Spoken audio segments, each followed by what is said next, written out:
Hi ಎಲ್ರಿಗೂ, ನಾನು ಇವತ್ತು ಕಾಬೂಲ್ ಕಡಲೆ ಪುಲಾವ್ನ ಮಾಡ್ತಾ ಇದ್ದೀನಿ. ನೋಡಿ, 1 ಕಪ್ ಕಾಬೂಲ್ ಕಡಲೆನ ನೆನೆಸಿದ್ದು ತೊಗೊಂಡಿದ್ದೀನಿ. ಮತ್ತು 2 ಟೊಮೆಟೊ, 2 ಈರುಳ್ಳಿ, 5 ಹಸಿಮೆಣಸಿನಕಾಯಿ ಮತ್ತು ಕೊತ್ತಂಬರಿ, ಪುದೀನ ಸೊಪ್ಪನ್ನ ತೊಗೊಂಡಿದ್ದೀನಿ. ಈ ರೀತಿ ಸಣ್ಣದಾಗಿ ಟೊಮೊಟೊನ ಕಟ್ ಮಾಡ್ತಾ ಇದ್ದೀನಿ ನಾನಿಲ್ಲಿ. ಕಾಬೂಲ್ ಕಡಲೆ ಪಲಾವ್ ಮಾತ್ರ ತುಂಬಾ ಟೇಸ್ಟಿಯಾಗಿ ಬರುತ್ತೆ. ಮಕ್ಕಳ ಲಂಚ್ ಬಾಕ್ಸಿಗೆ ಇದಕ್ಕೆಲ್ಲನೂ ಕಟ್ಬೋದು, ಅಷ್ಟು ರುಚಿಯಾಗಿ ಬರುತ್ತೆ. ಇಲ್ಲಿ ನೋಡಿ, ಈಗ ನಾನು ಈರುಳ್ಳಿನ ಕಟ್ ಮಾಡ್ತಾ ಇದ್ದೀನಿ. ಈರುಳ್ಳಿನೂ ಅಷ್ಟೇ ನಾವು ಉದ್ದುದ್ದವಾಗಿ ಕಟ್ ಮಾಡ್ಕೋಬೇಕು. ಈ ರೀತಿ ಕಟ್ ಮಾಡ್ಕೋಬೇಕಾಗತ್ತೆ ನಾವು.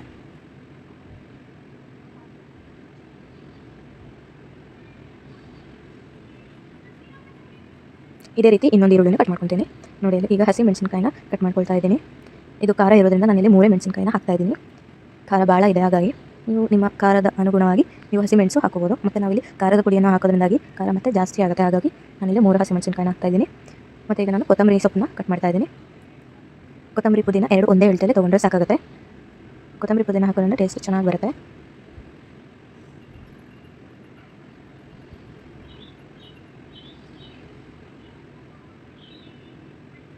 ಈಗ ನಾನು ಪುದೀನೂ ಕೂಡ ಕಟ್ ಮಾಡ್ಕೊಳ್ತಾ ಇದ್ದೀನಿ. ನೋಡಿ, ಇಲ್ಲಿ ರೆಡಿಯಾಗಿದೆ. ಈಗ ಇಲ್ಲಿ ನಾನು 1.5 ಗ್ಲಾಸಷ್ಟು ಅಕ್ಕಿ ತೊಗೊಂಡಿದ್ದೀನಿ. ಈ ಅಕ್ಕಿನ ಚೆನ್ನಾಗಿ ವಾಶ್ ಮಾಡ್ಕೊಳ್ತಾ ಇದ್ದೀನಿ. ಇದು ಹಳ್ಳಿ ಸೈಡ್ ಗದ್ದೆ ಅಕ್ಕಿ ತೊಗೊಬಂದಿದ್ದೀವಿ ನಾವು. ಇಲ್ಲಿ ಹಳ್ಳಿ ಸೈಡಲ್ಲಿ ಇರುತ್ತೆ, ಮಾಡ್ತಾ ಇರಲ್ವಾ ಆ ಅಕ್ಕಿ ಇದು. ನೋಡಿ, ಇಲ್ಲಿ ನಾನು ಈ ಥರ ಕಿವುಚಿ ತೊಳಿತಾ ಇದ್ದೀನಿ. ಈಗ ಇದನ್ನು ನೆನೆಸಿ ಇಡಬೇಕು ನಾವು. ಒಂದು ಸ್ವಲ್ಪ ನೀರು ಅಕ್ಕಿ ಮುಳುಗುವಷ್ಟು ನೀರು ಹಾಕಿದರೆ ಸಾಕಾಗುತ್ತೆ. ಕರೆಕ್ಟಾಗಿ ಅನ್ನ ಉದ್ರಾಗಿ ಚೆನ್ನಾಗಿ ಬರುತ್ತೆ ಪುಲಾವ್ದು. ಈಗ ನೋಡಿ, ಇಲ್ಲಿ ಇದು ಮಸಾಲೆ ಡಬ್ಬಿ. ಈಗ ಇಲ್ಲಿ ಒಂದು ಕುಕ್ಕರ್ ಪ್ಯಾನ್ ಇಟ್ಟು ಇದಕ್ಕೆ ನಾನು ಆಯಿಲನ್ನು ಹಾಕೊತಾ ಇದ್ದೀನಿ. ನೀವು ಆಯಿಲ್ ಜೊತೆ ತುಪ್ಪ ಬೇಕಿದ್ರೂ ಹಾಕ್ಬೋದು, ಬಟ್ ನಾನಿಲ್ಲ ಹಾಕ್ತಾ ಇಲ್ಲ, ಓನ್ಲಿ ಆಯಿಲ್ ಅಷ್ಟೇ ಹಾಕ್ತಾ ಇದ್ದೀನಿ. ಮತ್ತು ಈಗ 1 ಚಕ್ಕೆ, 2 ಲವಂಗ, 2 ರಿಂದ 3 ಒಂದು ಏಲಕ್ಕಿನ ಹಾಕ್ತಾ ಇದ್ದೀನಿ. ಸ್ವಲ್ಪ ಫ್ರೈ ಆಗ್ತಾ ಇದೆ ಅನ್ನುವಾಗ ಇಲ್ಲಿ ಕಟ್ ಮಾಡಿದ್ವಲ್ಲ ಆಗಲೇ ಈರುಳ್ಳಿನ, ಅದನ್ನ ಸೇರಿಸ್ತಾ ಇದ್ದೀನಿ. ಮತ್ತು ಹಸಿಮೆಣಸು ಕೂಡ ಹಾಕ್ತಾ ಇದ್ದೀನಿ. ಈಗ ಚೆನ್ನಾಗಿ ಮಿಕ್ಸ್ ಮಾಡಿ, ಚೆನ್ನಾಗಿ ಫ್ರೈ ಆಗಬೇಕು ಈರುಳ್ಳಿ. ಸ್ವಲ್ಪ ಚೆನ್ನಾಗಿ ಫ್ರೈ ಆದರೆ ಚೆನ್ನಾಗಿ ಬರುತ್ತೆ ಪಲಾವು. ಈಗ 1 ಸ್ಪೂನ್ ಶುಂಠಿ ಬೆಳ್ಳುಳ್ಳಿ ಪೇಸ್ಟ್ ಕೂಡ ಹಾಕ್ತಾ ಇದ್ದೀನಿ. ನೀಟಾಗಿ ಹಸಿ ವಾಸನೆ ಹೋಗೋವರೆಗೂ ಮಿಕ್ಸ್ ಮಾಡಿ. ಯಾವುದೇ ಅಡುಗೆಗಾದರೂ ಹಸಿ ವಾಸನೆ ಇರಬಾರ್ದು. ಶುಂಠಿ ಬೆಳ್ಳುಳ್ಳಿ ಪೇಸ್ಟಿಂದಾಗಲಿ ಅಥವಾ ಈರುಳ್ಳಿದಾದರೂ ಚೆನ್ನಾಗಿ ಬರಲ್ಲ ಅಡುಗೆ. ಚೆನ್ನಾಗಿ ರೋಸ್ಟ್ ಆದರೆ ಟೇಸ್ಟ್ ಚೆನ್ನಾಗಿ ಬರುತ್ತೆ.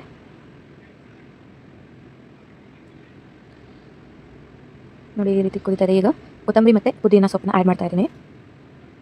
ಇದನ್ನು ಕೂಡ ಚೆನ್ನಾಗಿ ಮಿಕ್ಸ್ ಮಾಡ್ಕೊಳ್ಳಿ. ಅದು ಕೂಡ ಎಣ್ಣೆಯಲ್ಲಿ ಬಾಡಬೇಕು ಸೊಪ್ಪು, ಹಾಗಾದ್ರೆ ಫ್ಲೇವರ್ ಬಿಟ್ಕೊಳ್ಳುತ್ತೆ.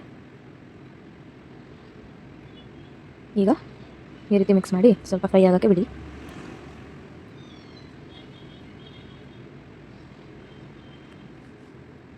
ನಂತರ ಇಲ್ಲಿ ನಾನೀಗ ಟೊಮೊಟೊ ಹೆಚ್ಚಿಟ್ಕೊಂಡಿದ್ವಲ್ಲ 2 ಟೊಮೊಟೊ, ಅದನ್ನ ಸೇರಿಸ್ತಾ ಇದ್ದೀನಿ. ಟೊಮೊಟೊ ಕೂಡ ಚೆನ್ನಾಗಿ ಮಿಕ್ಸ್ ಮಾಡ್ಕೊಳ್ಳಿ. ಈ ರೀತಿ ಚೆನ್ನಾಗಿ ಮಿಕ್ಸ್ ಮಾಡಿಕೊಂಡ್ರೆ ಟೊಮೊಟೊ ಕೂಡ ಚೆನ್ನಾಗಿ ಅದರಲ್ಲಿ ಎಣ್ಣೆಲೇನೆ ಫ್ರೈ ಆಗಬೇಕು. ನಂತರ ಈಗ ಕಾಬೂಲ್ ಕಡಲೆ ನೆನೆಸಿಟ್ಕೊಂಡಿದ್ವಲ್ಲ ಒಂದು ಬೌಲ್, ಅದನ್ನ ಆ್ಯಡ್ ಮಾಡ್ತಾ ಇದ್ದೀನಿ. ನೋಡಿ, ಇಲ್ಲಿ ಚೆನ್ನಾಗಿ ನೆಂದಿದೆ ಕಾಳುಗಳು. ಈಗ ನೋಡಿ, ಇಲ್ಲಿ ಈ ರೀತಿ ನೆಂದಿದೆ. ಈಗ ಅದನ್ನ ಹಾಕ್ಕೊಳ್ಳಿ.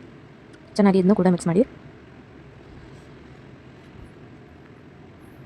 ಈ ರೀತಿ ಮಿಕ್ಸ್ ಮಾಡಬೇಕು. ನಂತರ ಇಲ್ಲಿ ನಾನು ಕಲ್ಲುಪ್ಪನ್ನ ಟೇಸ್ಟಿಗೆ ಹಾಕ್ತಾ ಇದ್ದೀನಿ. ಕಲ್ಲುಪ್ಪು ಹಾಕಿದರೆ ಟೇಸ್ಟ್ ತುಂಬ ಚೆನ್ನಾಗಿ ಬರುತ್ತೆ, ಹಾಗಾಗಿ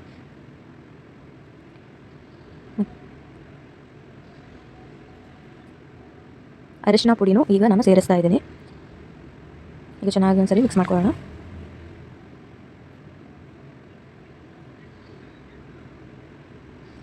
ಚೆನ್ನಾಗಿ ಸ್ವಲ್ಪ ಕಾಳುಗಳು ಫ್ರೈ ಆಗಲಿ. ಈಗ ನೋಡಿ, 1 ಸ್ಪೂನ್ ಖಾರದ ಪುಡಿ, 1 ಸ್ಪೂನ್ ಧನಿಯಾ ಪುಡಿ,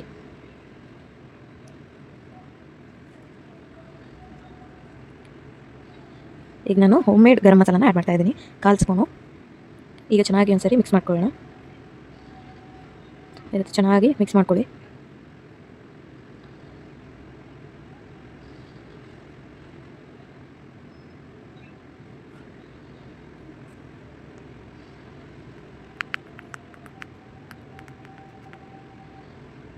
ನೋಡಿ, ಕಾಳುಗಳು ಈ ರೀತಿ ಚೆನ್ನಾಗಿ ಎಣ್ಣೆಲೇನೆ ರೋಸ್ಟ್ ಆಗ್ತಾ ಇರಬೇಕು. ಈಗ ನಾವು 1 ಕಪ್ಪು ಮೊಸರನ್ನ ಆ್ಯಡ್ ಮಾಡೋಣ. ನೋಡಿ, ಈ ರೀತಿ ಮಿಕ್ಸ್ ಮಾಡಿಕೊಂಡು ಹಾಕಿ. ಮೊಸರು ಹಾಕೋದ್ರಿಂದ ಚೆನ್ನಾಗಿ ಟೇಸ್ಟ್ ಬರುತ್ತೆ, ಹಾಗಾಗಿ ನೋಡಿ, ಈ ರೀತಿ ಮೊಸರು ಹಾಕಿ ನಂತರ ಮಿಕ್ಸ್ ಮಾಡ್ಕೊಳ್ಳಿ ಚೆನ್ನಾಗಿ. ನೋಡೋಕ್ಕೆ ಎಷ್ಟು ಕ್ರೀಮಿಯಾಗಿ ಕಾಣ್ತಾ ಇದೆ ಅಲ್ವಾ, ಟೇಸ್ಟ್ ಕೂಡ ಅಷ್ಟೇ ಚೆನ್ನಾಗಿ ಬರುತ್ತೆ. ಈ ರೀತಿ ಚೆನ್ನಾಗಿ ನಾವು ಮಿಕ್ಸ್ ಮಾಡ್ಕೊಳ್ಬೇಕು. ನಂತರ ಇಲ್ಲಿ 1.5 ಗ್ಲಾಸ್ಗೆ ಅಕ್ಕಿಗೆ ನಾನಿಲ್ಲಿ 3 ಗ್ಲಾಸ್ ನೀರು ಹಾಕ್ತಾ ಇದ್ದೀನಿ. 3 ಗ್ಲಾಸ್ ನೀರು ಸಾಕಾಗುತ್ತೆ. ಈಗ ಒಂದ್ಸರಿ ಚೆನ್ನಾಗಿ ಮಿಕ್ಸ್ ಮಾಡಿಕೊಂಡು ಈ ಟೈಮಲ್ಲಿ ನೀವು ಟೇಸ್ಟ್ ನೋಡ್ಕೊಳ್ಳಿ. ನಾನು ಕೂಡ ಇಲ್ಲಿ ಈಗ ಟೇಸ್ಟ್ ನೋಡ್ತಾ ಇದ್ದೀನಿ, ಉಪ್ಪು ಕರೆಕ್ಟ್ ಇದೆಯಾ ಏನು ಅಂತ. ನೋಡಿ, ಸ್ವಲ್ಪ ಸಾಲ್ಟ್ ಕಡಿಮೆ ಇದೆ, ನಾನೀಗ ಸಾಲ್ಟ್ ಆ್ಯಡ್ ಮಾಡ್ಕೊತೀನಿ. ನೀವು ಕೂಡ ಈ ಹಂತದಲ್ಲಿ ಸಾಲ್ಟ್ ಆಗಲಿ ಖಾರ ಪುಡಿ ಆಗಲಿ ಈ ಟೈಮಲ್ಲಿ ಆ್ಯಡ್ ಮಾಡ್ಕೊಳ್ಳಿ. ನೋಡಿ, ಇಲ್ಲಿ ನಾನು ಸಾಲ್ಟ್ನ ಆ್ಯಡ್ ಮಾಡಿದ್ದೀನಿ. ಈಗ ಒಂದ್ಸರಿ ಚೆನ್ನಾಗಿ ಮಿಕ್ಸ್ ಕೊಟ್ಟು ನೀರನ್ನ ಕುದಿಯೋಕ್ಕೆ ಬಿಡೋಣ. ಈಗ ಇದಕ್ಕೊಂದು ಪ್ಲೇಟ್ನ ಮುಚ್ಚಿಟ್ಟು ನೀರನ್ನ ಕುದಿಯೋಕ್ಕೆ ಬಿಡೋಣ. ನೋಡಿ ಇಲ್ಲಿ ನೀರು ಕುದಿ ಬರ್ತಾ ಇದೆ. ಈಗ ಒಂದ್ಸರಿ ಮಿಕ್ಸ್ ಮಾಡಿಕೊಂಡು ಈ ರೀತಿ ಇಷ್ಟು ಕುದಿ ಬರ್ತಾ ಇರಬೇಕು. ಈ ಹಂತದಲ್ಲಿ ನಾವು ನೋಡಿ ಈ ರೀತಿ ಕುದಿ ಬರ್ತಾ ಇದೆ.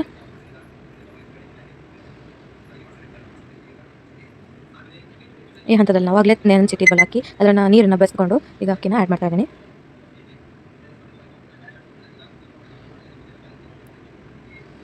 ಈಗ ಚೆನ್ನಾಗಿ ಮಿಕ್ಸ್ ಮಾಡ್ಕೊಳ್ಳೋಣ. ಮಸಾಲ ಎಲ್ಲ ಕಡೆನೂ ಹೋಗಬೇಕು, ಹಾಗಾಗಿ ಚೆನ್ನಾಗಿ ನೀಟಾಗಿ ಮಿಕ್ಸ್ ಮಾಡ್ಕೊಳ್ಳಿ. ಇಲ್ಲಾಂದರೆ ವಿಸಿಲ್ ತೆಗೆದ್ಮೇಲೆ ಮಸಾಲ ಒಂದು ಸೈಡ್ ಇರುತ್ತೆ ಮತ್ತು ರೈಸ್ ಒಂದು ಸೈಡ್ ಇರುತ್ತೆ. ಹಾಗಾಗಿ ಈಗ ಒಂಚೂರು ಕುದಿ ಬಂದ ತಕ್ಷಣ ನಾವು ಕುಕ್ಕರ್ ಲಿಡ್ನ ಹಾಕೋಣ. ಆಗಲೇ ಮತ್ತೆ ಕೊತ್ತಂಬರಿ ಪುದೀನ ಮಿಕ್ಸಿ ಇಟ್ಟಿದೆ, ಅದನ್ನು ಕೂಡ ಈಗ ಹಾಕ್ತಾ ಇದ್ದೀನಿ.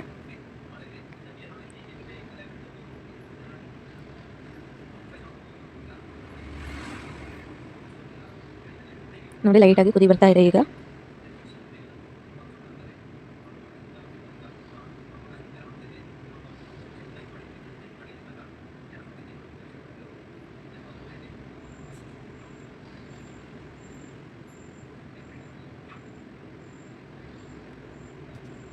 ಈಗ ನಾವು ಅಕ್ಕಿನ ಒಂದ್ಸರಿ ಮಿಕ್ಸ್ ಮಾಡ್ಕೊಳ್ಳೋಣ.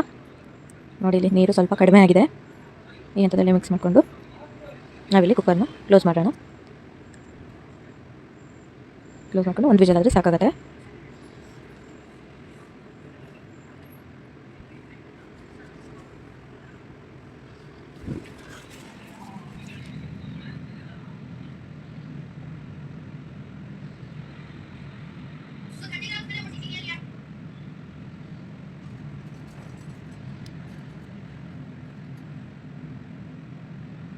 ನೋಡಿ ಇಲ್ಲಿ ಒಂದು ವಿಷಲ್ ಆಯಿತು. ಈಗ ಆಫ್ ಮಾಡ್ತಾ ಇದ್ದೀನಿ. ಈಗ ನೋಡಿ ಕುಕ್ಕರ್ ವಿಸಿಲ್ದು ಆರಿದೆ. ಈಗ ವಾವ್, ನೋಡಿ ಚೆನ್ನ ಪಲಾವ್ ಯಾವ ರೀತಿ ಆಗಿದೆ. ಕಾಬೂಲ್ ಚೆನ್ನ ಪಲಾವ್ ನೋಡಿರಲ್ಲ ಎಷ್ಟು ಉದುರುದ್ರಾಗಿ ಬಂದಿದೆ. ರುಚಿ ಕೂಡ ಅದೇ ರೀತಿಯೇ ತುಂಬ ಟೇಸ್ಟಿಯಾಗಿ ಬಂದಿರುತ್ತೆ. ನೀವು ಕೂಡ ಒಂದ್ಸರಿ ಟ್ರೈ ಮಾಡಿ. ನೋಡಿ ಈಗ ನಾನು ಸರ್ವಿಂಗ್ ಬೌಲ್ ಸರ್ವ್ ಮಾಡಿದ್ದೀನಿ. ಇಲ್ಲಿ ನೋಡಿ ಇದ್ರ ಮೇಲೆ ತುಪ್ಪ ಹಾಕ್ಕೊಂಡು ಬಿಸಿ ಬಿಸಿ ಪಲಾವ್ ತಿಂತಾ ಇದ್ದರೆ ಆಹಾ ಎಷ್ಟು ರುಚಿಯಾಗಿರುತ್ತೆ. ನೀವು ಕೂಡ ಒಂದ್ಸರಿ ಟ್ರೈ ಮಾಡಿ, ತುಂಬಾ ಚೆನ್ನಾಗಿರುತ್ತೆ.